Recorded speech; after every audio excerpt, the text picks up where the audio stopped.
Welcome, Bruins. Welcome to Choreograph Your Life, a three-part leadership series led by Ms. Val. My name is Gloria Coe, and I'm a proud UCLA 2006 graduate. I serve as the Senior Director of Alumni Career Engagement at UCLA Alumni Affairs, and we're thrilled to have you with us today for this intimate conversation-style program for our alumni and UCLA friends. This series is designed for Bruins wanting to learn from Ms. Val's pillars of success and who hope to gain insights from her professional journey. Today's session will be around the stretch and how to give and receive feedback effectively and adapt as you lead others. For the first part of the conversation, Ms. Val will share her philosophy and strategies for leading a team, and then she'll share about the feedback process. First, the art of providing feedback, and then the art of receiving it. This is one session you'll want to take notes. For some housekeeping, if you have a question you'd like Ms. Val to answer at the end of our program, use the Q&A function below and not the chat. We will also be recording the program and emailing the link to you after the event. The UCLA Alumni Association strives to provide relevant and helpful career programming, so be sure to check out our resources and offerings at alumni.ucla.edu/careers. Also be sure to connect with other Bruins on UCLA One, our online professional community for Bruins, where you can search for jobs, request informational interviews, and mentor a student. You can sign up today at ucla1.com. So on to our program. I'm happy to introduce Wendy Soderberg from the class of 1982, who will be interviewing Ms. Val tonight. She served as senior editor in UCLA's Office of Strategic Communications, where she served for many years as managing editor of UCLA Magazine. We hope today's conversation will give you the inspiration you need to be the best leader and team member you can be. Thank you, Wendy, for being our esteemed interviewer today, and thank you to Ms. Val for sharing her time and inspiration with us today. Take it away, Wendy.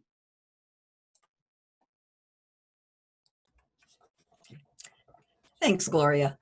Hi, I'm Wendy Soderberg, and it's my pleasure to serve as moderator for this second part of our three-part series. I hope you were able to join us for the first session on June 23rd called The Climb.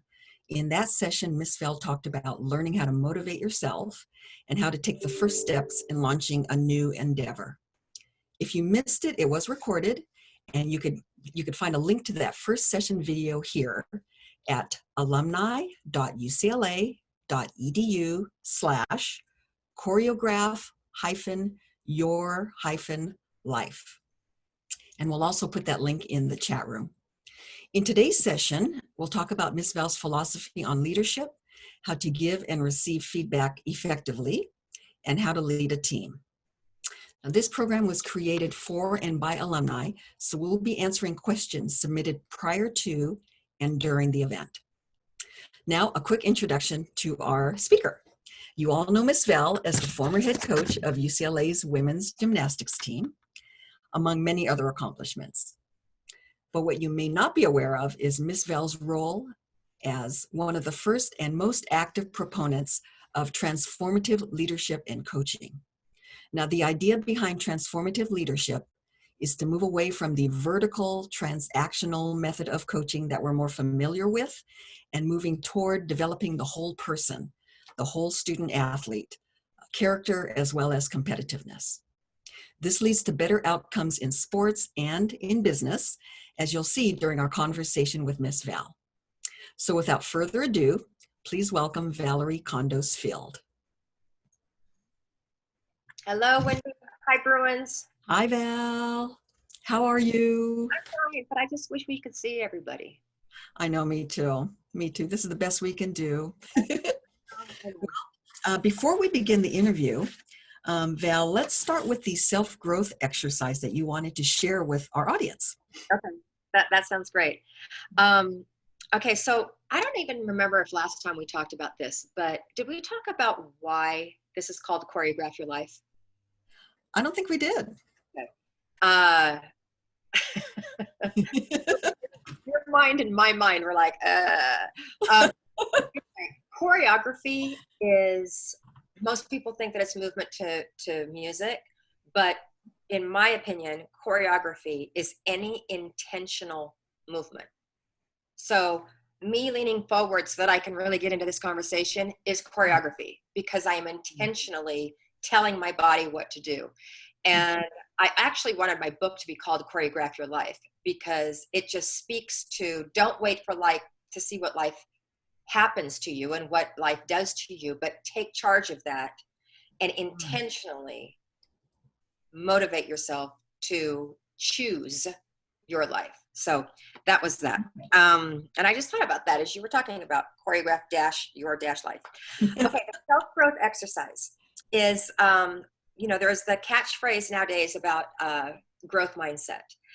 And I want to share with you something. I was a history major. My ancestors are Greek. So from my ancestor, the great Socrates, he said an unexamined life is not worth living. And Helen Keller repeated that at some point, as did Eleanor Roosevelt. And it's, when you think about it, in order for us to really become the best that we can be, to really have that growth mindset, we have to go internally, and we have to really assess where we are in our lives, how can we do better, and why we want to do better. So we're going to do an exercise right now. Okay, sit back, close your eyes. Take a deep breath in through your nose. Let's hold it for 3 counts, 2, 3, and then just let it all out. And I want you to think about right now, think about what it feels like when you are at your best, when you are just in that zone, as athletes call it. And think about what that looks like to other people when you are at your absolute best. Think about that energy that you have inside of you. Now think about times in your life when you have not been at your best, and you're distracted and you're anxious, and you feel like there's so much noise going on around you that you cannot take it all in. And think about what that feels like, and then what that looks like to other people. And now I want you to answer the question for yourself. What's the difference between these two scenarios? What trips you up to get you out of that internal hum? What is it? Is it the task at hand? Is it that there's too much on your plate? Is it that the negative thoughts are coming in? Is it self-doubt? Is it that you're simply not disciplined to the schedule that you've asked yourself? And then self-exercise right here. Put yourself back in that chaotic space. What is one thing you can say to yourself in that moment that will reverse the energy and get you back on track to being your best self? And for me, when I get into that manic state, if I'm in a meeting where I just feel I'm totally have lost control, or I don't know what to say, I will literally stop and tell myself internally, I'll just say, stop and be still. And in that quiet of stillness is when I start getting clarity again. So that was our little exercise. Good advice.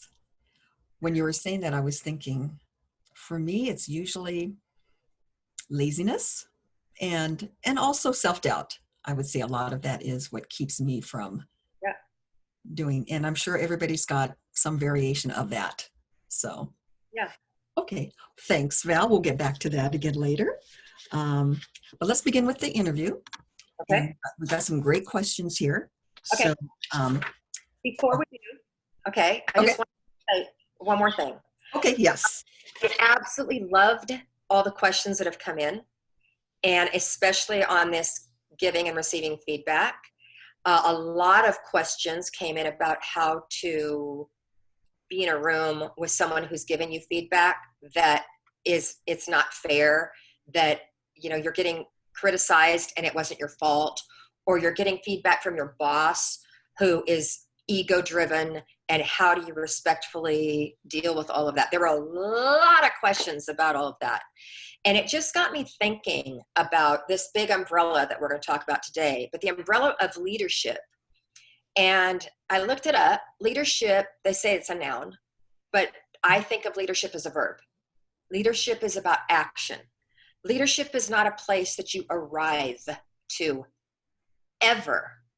And as a leader, it is incumbent on you to create the environment that you feel will be the most healthy for the people whom you lead. And in that environment, you want to create this healthy culture of safety, where people feel free to be able to speak freely. You want to encourage them, you don't just want to honor them being courageous and them speaking up, but you want to encourage that vulnerability. And something that we always used to tell our athletes, because in the world of athletics, courage is a big word that's thrown around all the time. Courage is taking a step toward your goal without any guarantee of a result. Mm. And so to be able to step into that room with your boss and speak your mind freely, respectfully, or to step in that team meeting and feel like you are a really positive part of the growth of what's going to be discussed, it takes courage without any guarantee that anybody's going to want to listen to what you have to say. Mm-hmm. But anytime anything that is worthwhile having takes courage. And anytime you choose to step in the ring, you're going to get knocked down. Okay? You're going to get knocked down over and over and over. That's awesome. That you have taken the risk and the chance, and that you have made yourself vulnerable to being knocked down. And it's not about getting knocked down or embarrassed in front of people. Who cares? Get over yourself, right? It's not just about picking yourself up, but it's about how you pick yourself up, dust yourself off, and then hit that refresh button to go out again. And more times than not, you're going to want to go right back in that ring and say the same thing, as you should, or as you should think, well, maybe I should word things differently. Maybe I should come up with a different example to get my point across. But if you're going to lead, if you want to be a leader, you're going to have to get in the ring and you're going to get knocked down. And it's awesome. It's awesome. Okay, that's my spiel. Okay, well said, Val. All right, well, talking about our first group of questions did have to do with your philosophy on leading others. Mm-hmm. So why don't you go ahead and tell us, what is your philosophy? And I think this is such a hugely massive discussion that we're going to have tonight that I took copious notes. I did my homework. I pulled out all my books on leadership, and I watched some YouTube stuff. And so if you see me looking down like this, yes, I have notes. Okay. My philosophy on leading others is, too often leaders think that they're supposed to have all the answers. And that's where, like in the coaching world, new head coaches, that's the number one mistake they make, is they posture that they walk into this room and they're supposed to have all the answers. That is not what makes a good leader.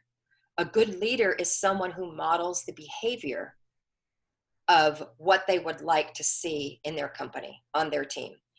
And instead of expecting yourself to lead from a place of authority, focus on leading from a place of enthusiasm. Focus on leading from a place of humility, where an item is being discussed, and if you don't have an answer to it, or you don't have something to add to the question, don't. Just shut up, sit back, let other people that know what they're talking about talk about it. And if someone does ask you the question as the leader, and you don't have the answer, model the humility and the vulnerability and the strength in those characteristics to be able to say, I have no idea what the answer is. I'm going to go figure it out. And next time we meet next week, I'm going to come back and we're going to have a further discussion about this. Model that behavior. Very good. All right, well, then that leads us to the next question, which is, what are the 3 things that supervisors and leaders should remember? Okay, so 3 things. I had to narrow this down to 3 because my brain went nuts with all the things. The first one is very simple. Be clear. Okay. Be clear about what the goal is. Always come back to the big picture, the goal, the team. What are we going for? Be clear about how the progress will be assessed. So how their progress will be assessed. And then be very, very clear about your non-negotiables. And for us, when I was leading the gymnastics team, our team and staff non-negotiables it was all about respect. Respecting yourself with the thoughts you tell yourself, respecting others, your teammates, your coaches, respecting anyone whom you come in contact with. That was like the number one non-negotiable. And I remember one time in the 90s, I came in lit, and I lined the team up. And one of our athletes who didn't talk much at all, Karima Mero, she looks down the line to her teammates and she goes, "Which one of you was disrespectful to get her this heat up?" It was like, you know me well, Karima. And it was that I had heard that one of our girls had been extremely disrespectful to a tutor. Oh, okay. So that's one. The second thing is, what are the 3 things that supervisors and leaders should remember is to be prepared. Show up with the playbook. Okay. Like day 1, show up. We have to show up with our student athlete handbook. Show up as the leader with the guiding principles of what we're going to achieve this year. And then make sure that every single time you have a meeting, that you are prepared. And that if you have a 10-minute meeting, you know exactly how long it's going to take and what you want to accomplish. If it's an hour meeting, you know how long it's going to take. Because I think it's extremely disrespectful to waste people's time because you're not prepared. And the third thing is, as I said before, is lead by example in everything, every day that you do. Model what competence looks like, not arrogance. Model what humility looks like by admitting you don't have all the answers, like I said before. Give space for creativity and give space for people to be able to voice not fully thought out philosophies or strategies, but something that's going to get the dialogue going in the room. Give space for that. And then when you do get people talking on your team, sit back, listen, take notes so they know you're taking it seriously, and that you can go back and review those and then refer to them at a later date. So the 3 things that I felt were the most important were be clear, be very clear. As Brene Brown says, clear is kind and unclear is unkind. Be prepared and lead by example of how you want the golden rule. I love those 2 and 3. Be prepared, because we've all been in those meetings where they go on and on and on forever as if you didn't have better things to do. And I like the fact that as a leader, you're willing to take notes, which is something that a lot of leaders don't do. So, well, and also I have been in meetings where this is interesting. You said that, Wendy, because I think we've all been in meetings where they take notes like this, like you're in trouble. They're taking notes, those kind of notes. Okay. Take that. Oh yeah, that note. I'm gonna write that down. Take those kinds of notes. yes. Okay. Okay. Now we have a question from Omar Torres. Omar says, what are the best strategies to lead a new group? Okay. First of all, to anytime you can get your new group to communicate and to share, they're going to feel a part of it. So show up, like I just said, bring the playbook, and then have open-ended questions already formulated that you're going to ask. So open-ended questions are ones that they can't answer with just yes, no. And encourage your team with these open-ended questions to discuss and to talk.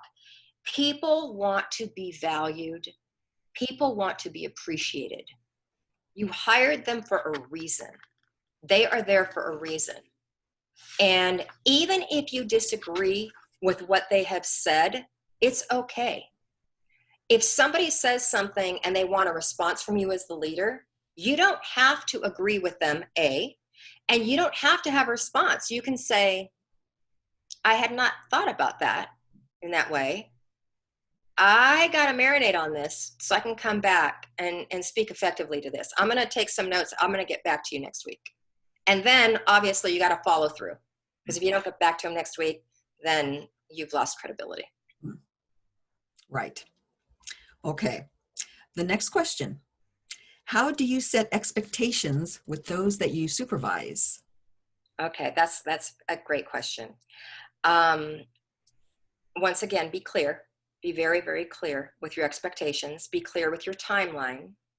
My old boss, well, the wonderful woman that hired me, Dr. Judy Holland, I remember one time she asked me to get her some information so that she could nominate someone for the Honda Award.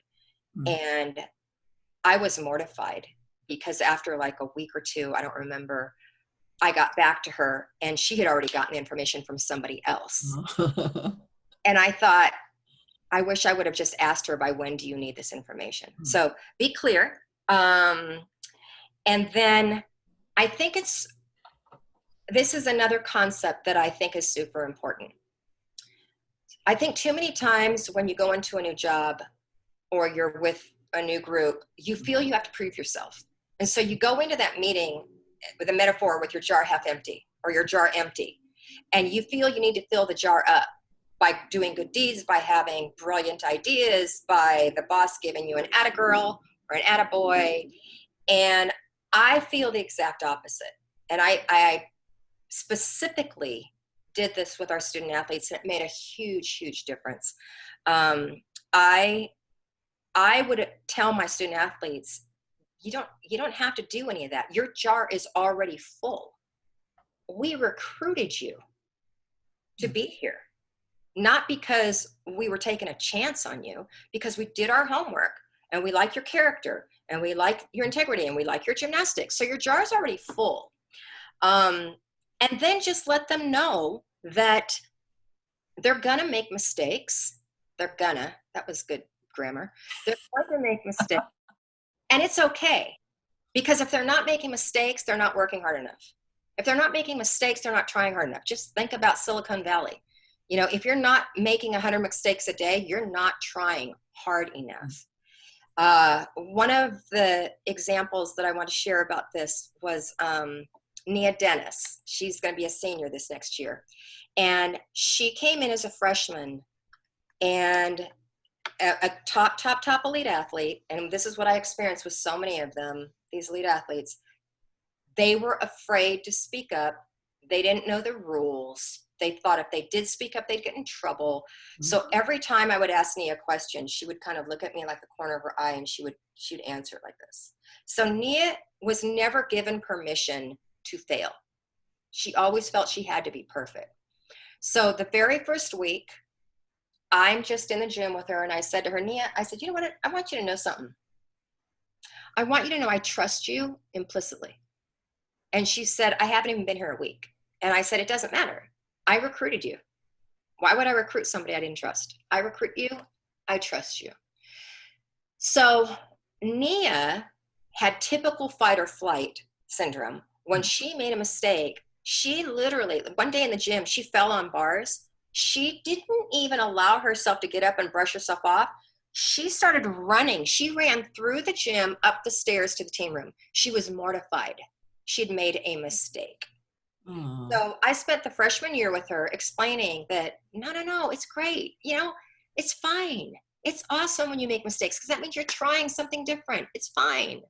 Sophomore year, I get word. It's about 10th week of the quarter, going into finals. I get word, actually from a teammate, that Nia has not been going to a class. Once again, fight or flight. She got in trouble in that class, didn't know what was going on. she literally stopped going, didn't tell her academic advisor, didn't tell me or our coaching staff. She simply stopped showing up. So I had spent this whole year with her building this trust. I am livid. I'm in the gym and I get this information that she stopped going to class. I'm like, you're with me. Let's go. And we walk across Bruin Walk. I'm not saying a word. I wasn't upset that she wasn't going to class as much as I was upset that I thought we had built trust, that I'm finding this out from a teammate. So we go into the academic advisor's office and I'm all puffed up and I'm ready to just let it rip. And she says, Miss Val, before you say anything and before the academic advisor says something, can I say something? And I'm thinking to myself, this better be good. I'm in so much trouble. And she looks at both of us and she said, I want to apologize. Not because I've gotten myself into trouble academically with this, but because I lied to you. I didn't verbally lie to you, but the fact that I didn't tell you I was struggling and that I wasn't going to class or didn't want to go to class, or that I didn't want to drop the class, it was inadvertently lying to you. And I apologize, Miss Val. And she turned to the academic advisor and she said, and I apologize to you.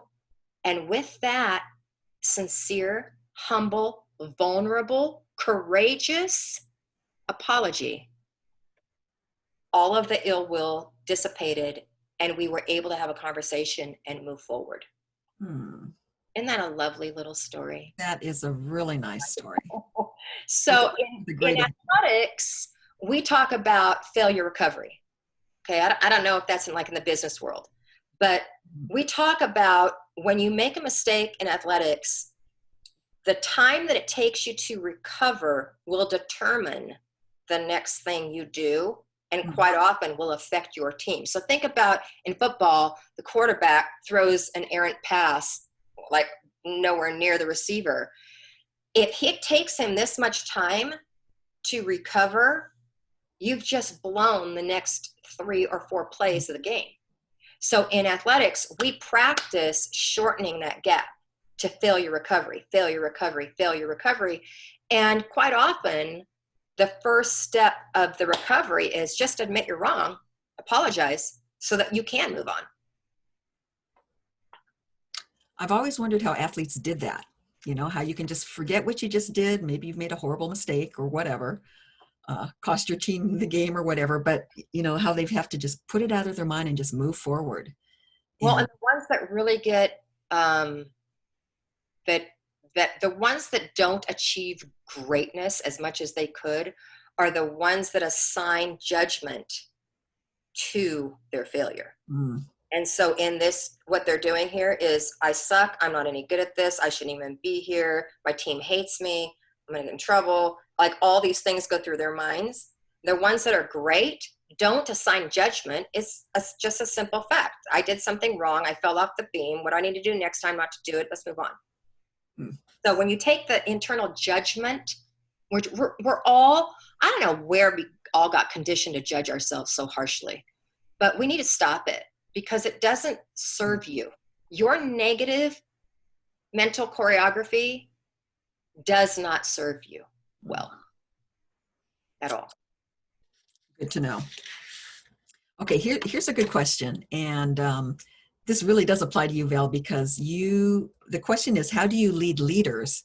And, you know, on your coaching staff, I mean, they're leaders. So how do you lead leaders? What's your advice? That was, I love that question. I think I laughed out loud at it because, okay, think about this. I was a ballerina and my assistant coaches, Chris Waller, was a 3-time national champion and a 1992 Olympian. Randy Lane was, I think it was a 3-time NCAA champion. They had been gymnasts their entire lives, and their boss is someone who's never done a cartwheel, like never coached ever.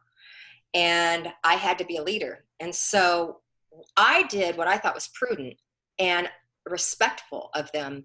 And I gave them their parts of our team that they were responsible for. And then I gave them autonomy.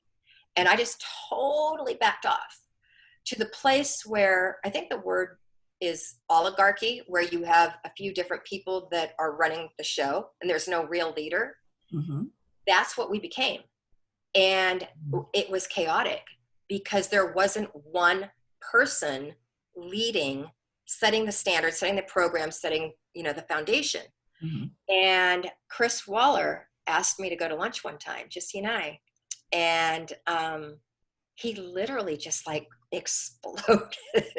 He said, would you please just lead? And I didn't know whether to be upset or not, because like he's just talking to me like this, but he was obviously upset about it. I said, what are you so upset about? He said, you are the leader. You are the head coach. Why won't you lead? And I said, because I don't know as much about gymnastics as you do. He says, but that's what you hired me to do, help you lead this program, but I'm not the leader. And so I was like, okay. And then he calmed down and it was great. He says, Valerie, I know you're going to make mistakes. We all make mistakes. It's okay. Just lead. Awesome. You guys had a good amount of trust too, in order to be able to talk to each other like that. So great story. Okay. Here's a question. It was kind of a similar question that came in from two different people, Wiley Wang and Claire Gorder. And they wanted to know, I have not managed others, but I guide others in my work. What is the real difference between having a title or not? Also, how do you establish yourself if you aren't in a leadership role? That's a good question. That's such a good question. And it's something I addressed with our student athletes all the time. Obviously, I'm not going to soft pedal this by saying it's not important to have a title. Titles they give you a leg up. Okay. But you don't need the title of a leader to lead. So anybody who has studied Coach Wooden and the Pyramid of Success, his cornerstones to the pyramid of success, to reach success, are industriousness, hard work, and enthusiasm. So effort and attitude. And as a leader, to be able to show up every single day in every environment you're put in with that effort, that attitude of enthusiasm, that can-do attitude, and to show up with that integrity every single day. And remember, my athletes used to get so mad when I would say this. Being a leader is like being pregnant or dead. You're either pregnant or you're dead. You're not kind of pregnant or kind of dead. It's just like a leader, okay? You're not kind of a leader. You can't ask for a day off to not show up as a leader that day. You are either a leader or you are not. What you do some of the time, you will do all the time. So it's super important. I don't feel that you need a title at all. And another gymnast that comes to mind, Brittany McCullough, she was a national floor champion for us in 2010. She helped us win our 2010 national championship. She was a very, very, very quiet leader. And one of her teammates was having a really bad day on vault.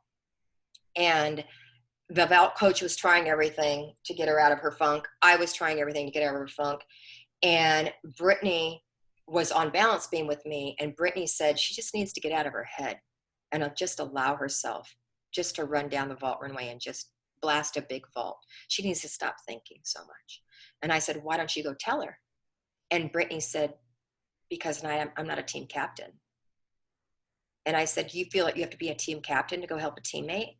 And she goes, I don't want to step on the team captain's toes, which I really respected and appreciated, but it was holding our team back. So I encouraged Brittany to go talk to the athlete, her teammate. She worked miracles. The girl like literally snapped out of it like that. And then we finished that season. After that, I sat the team down and I told them, we're no longer going to have team captains. And the reason was, I felt every single one of our student athletes have leadership qualities. Every single one of you have leadership qualities.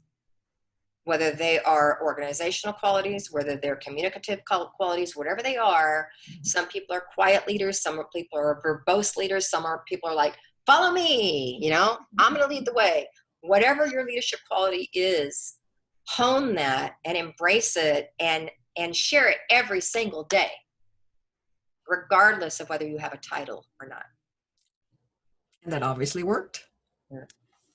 Okay, we've got a few questions, Val, on giving feedback.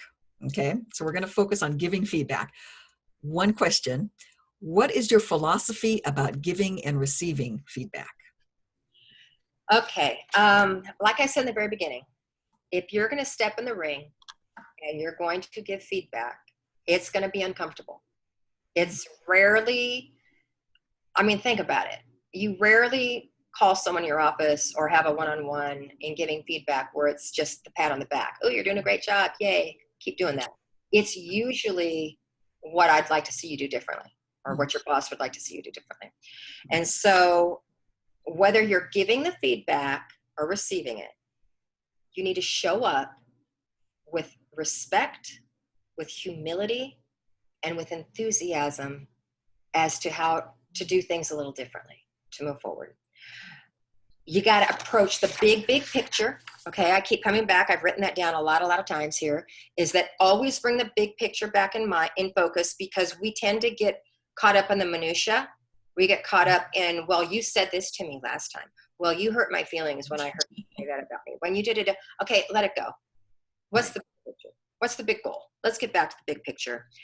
And then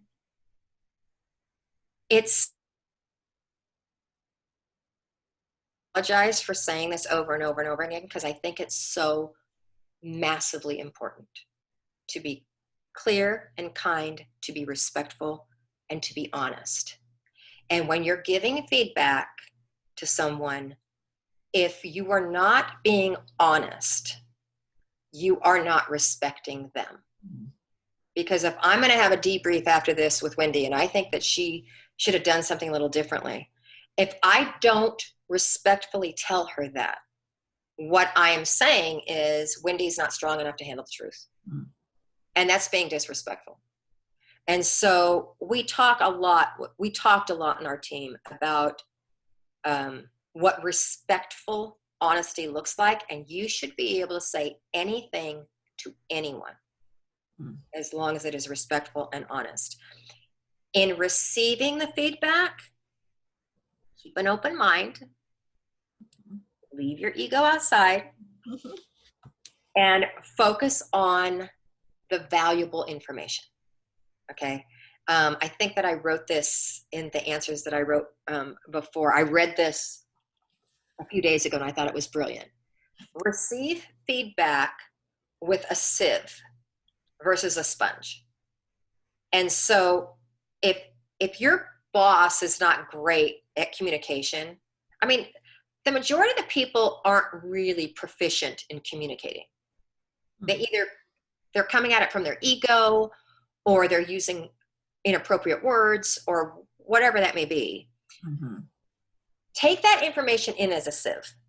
Let all the stuff that's pissing you off drop out of the sieve, okay? Mm-hmm. Just hold on to the things that are going to help you go about your job in a little different way, a little bit better. And if you don't understand what they're saying, feel comfortable to say, okay, and respectfully, enthusiastically, right? Say, I really, really, really want to hear what you're saying, but I'm really not getting it right now. Can you give me another example of what you're talking about, or what I've done that I should do differently? Because I really want to get this right. And like I said earlier, model the behavior, do unto others, model the behavior with the person that you're giving the feedback to, or with the person who's giving you the feedback that you would like to see from them. And that is honesty, humility, vulnerability. I'm not understanding what you're saying. Could you help me figure this out? I have found with our student athletes, and I have found with my bosses, that anytime I show them that much respect, that the energy in the room shifts to a place where we can actually talk about things. Very good. Here's another question about giving feedback. What are your best practices for dealing with Negatively reactive employees. That's a good one. Oh my gosh. Yeah, I have. Yeah. Um, okay. Have a one-on-one, closed door. Okay. Make sure that you sit next to them, not across from them, if you can. And if you have to sit across from them, make sure there's not a desk between you, because that is establishing superiority. We all know that the person behind the big desk has their chair a little higher, so that when you walk in and you sit down, they're looking down at you. Okay, that's just mean. So sit across from them and sincerely say something like, I know you care a lot about this project, but I feel that we're on different pages. And then tell me, please tell me, I'm giving you permission to tell me honestly what you're thinking and feeling and why you reacted this way when I told you this. And then sit back and listen. And once again, let it go through the sieve, because they're going to be hot-headed and they may say some things that they shouldn't say in that way. That's okay. It's okay. Let it go. As it also would say, let it go. And give them the opportunity to speak. Every single person wants to be heard. And if it's something that they're making a point, get out your pen again and take notes so that they know you're taking this seriously. Okay, sometimes, and I've had this happen to me with my assistant coaches when they've got a little hot-headed. Sometimes you have to say, I'm hearing your frustration.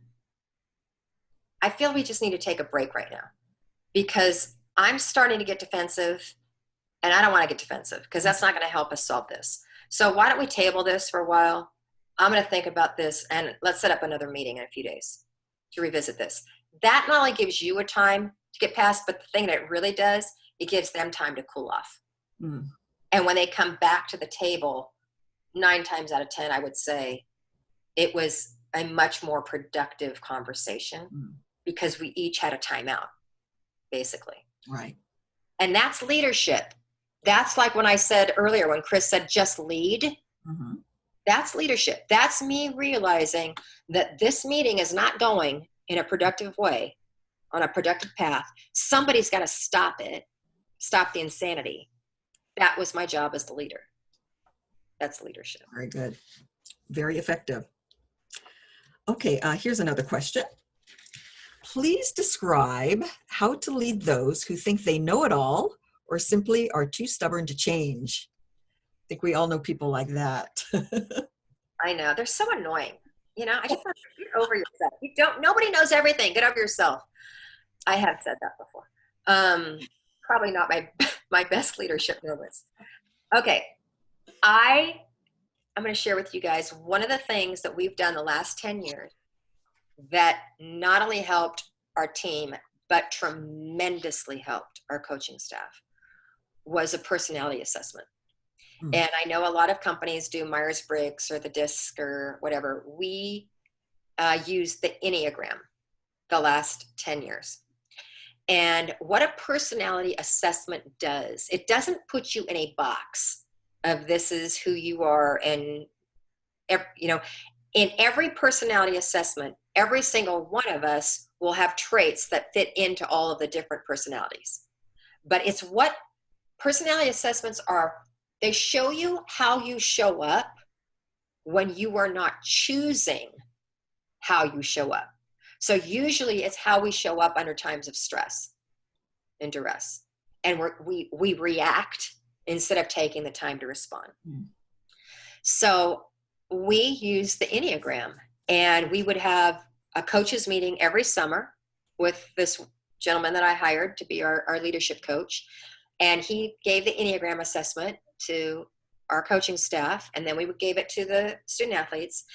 And as much as it helped us individually see where we went, like when I go to my bad place, when I get stressed, I become really short with people, snippy, and I get quiet, and I become very manipulative. And it's true. That's exactly what my assessment said.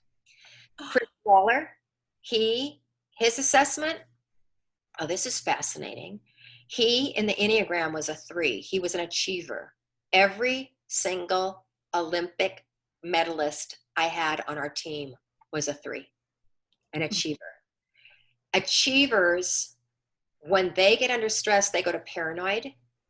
And achievers then in their paranoia get really paranoid about how they are being perceived. What are people thinking about me? And there were a few times in the gym where Chris just went off on me, which was not okay.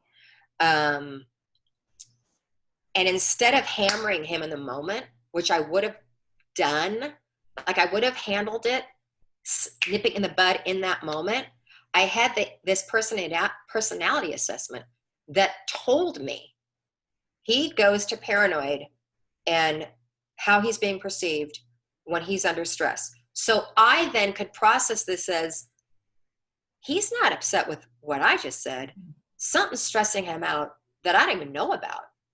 And it's just coming out on me.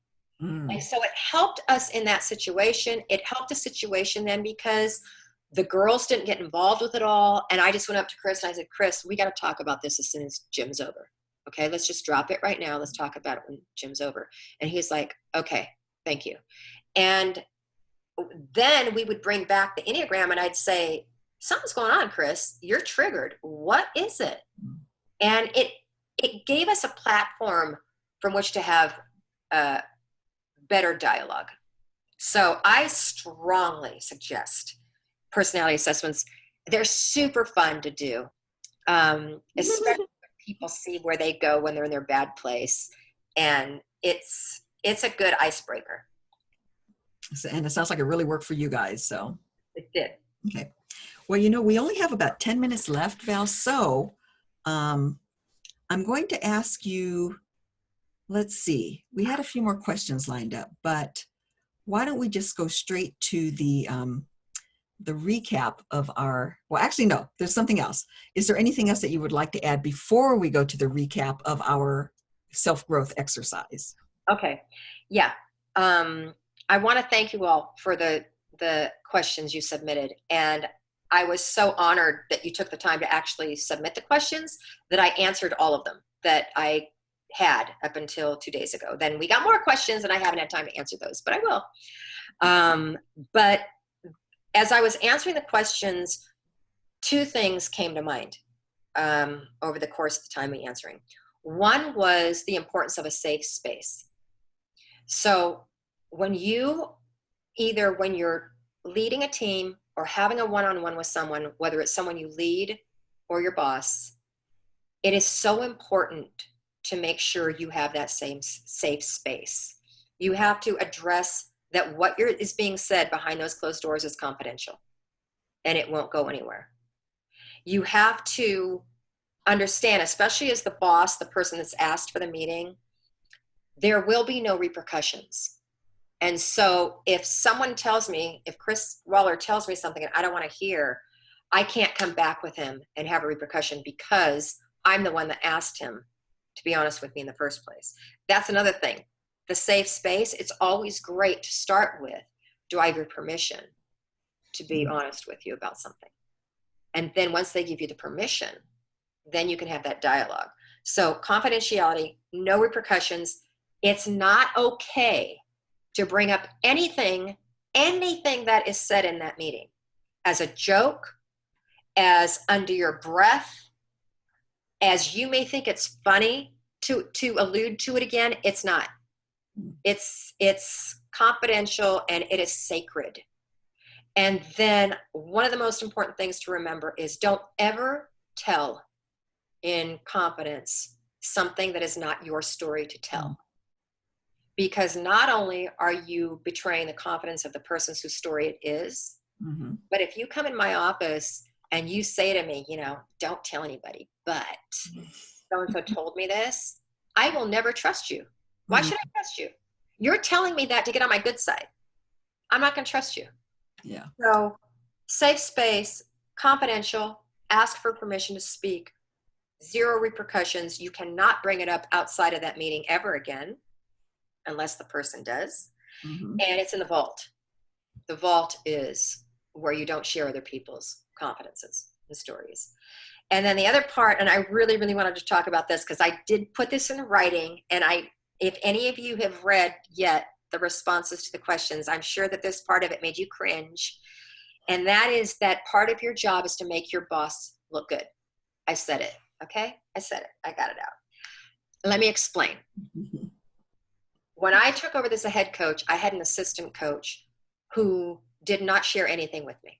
So I remember we made it to the national championships the first year, and I didn't know I was supposed to fill out paperwork. And the NCAA called me and said, do you want to come to nationals or not? I didn't know what they were talking about. When he left a year or two later, and I went through and cleaned out his office, I found all these things that he never shared with me. Oh. He wanted me to look like an idiot. Mm. So did that help the team? No. Mm. So the way that you can help your boss look good is obviously don't criticize them in public. Don't question them in a derogatory way. If something comes up and you need to share it with them behind a closed door. And it's when you help your boss look good, everybody looks good. When you help your boss look good, then he or she trusts you more. It just has this positive ripple effect. Mm-hmm. And as I was writing this, I was a little concerned about sending it out there because I know there are bosses that are abusive verbally, mentally, whatever else. Okay. That's a whole nother discussion. That then is a discussion for HR. Absolutely. Okay. We've got a few more minutes, Val. Okay. Two things. Let's quickly go over our recap of the self-growth exercise. And then there's like one more question that came in the Q&A. Okay. Well, some came in, we can't answer them all, but we'll answer one. So, but first of all, let's go over the recap of the self-growth exercise. So the self-growth exercise is all about assessing, right? Self-analysis, assessing.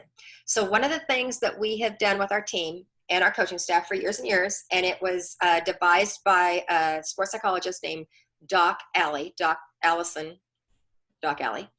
and she calls it keep it up, step it up. And so it's really good exercise, even if your boss doesn't want the whole team to do it, but if like you wanted to go with 4 of your office mates at lunch and say, let's play keep it up, step it up today. And so what you do is you go around and I say to Wendy, you are really great at this. Keep it up. Wendy, I notice sometimes that you show up and you're not really confident with yourself. You need to step it up. You need to step it up. And then you go around and everybody gets to keep it up, step it up. And nobody gets to be upset because everybody's talking respectfully, right? But it's just a fun little get to know each other better game. Keep it up, step it up. I like that. Thank you. Okay. I'm going to give you one more question that just came in the Q&A as we were talking. Okay, it's from Elon Kramer. And the question is, what are the best tips for going from being a supervisee to a supervisor within the same team? That's a good question. That's a good question because there are going to be people, other supervisees that are upset that you get to be the supervisor.